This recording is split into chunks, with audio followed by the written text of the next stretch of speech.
الله الرحمن الرحيم الحمد لله رب العالمين والصلاة والسلام على رسول الله المها الصوماليات أودن waxa ay mudan yihiin in ay helaan waxbarasho tayaysan oo aad wanaagsan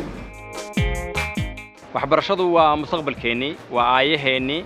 waxa maanta la geliyo ayaa bari ka soo go'aya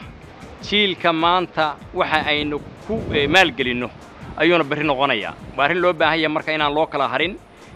dad dawlad iyo dadweyne intaba waalidiin iyo institution intaba in la isugu xirto loo baahan yahay oo qof waliba kaalintiisa uu qaato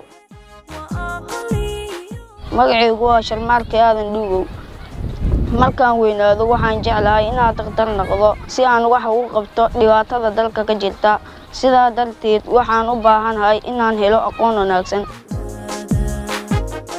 caruurteena aynu wax baraa waxay qayb ka qaadanaysaa la dagaalanka faqriga iyo jahliga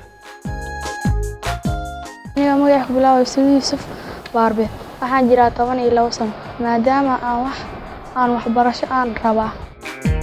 ilmaha oo dhan oo wax la baraa waa waajib saaran waalid kasta gabadho wax la baraa waa mujtamaca wax la baray waxbarashada markastaba ummad kasta waxay u tahay muhiim sababtoo ah waxay muhiim ugu tahay inay wax u tarto ummadda dhaqan ahaan iyo muxuu ahaa bulsho ahaan iyo dhaqaale ahaan intaba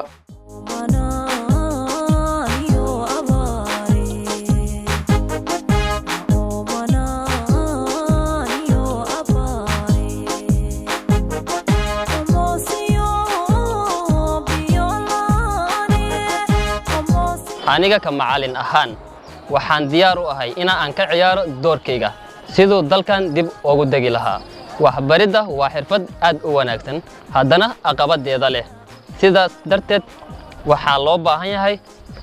u baahannahay inaan helno taageero dheeraad ah oo ka helno dadka Soomaalida ah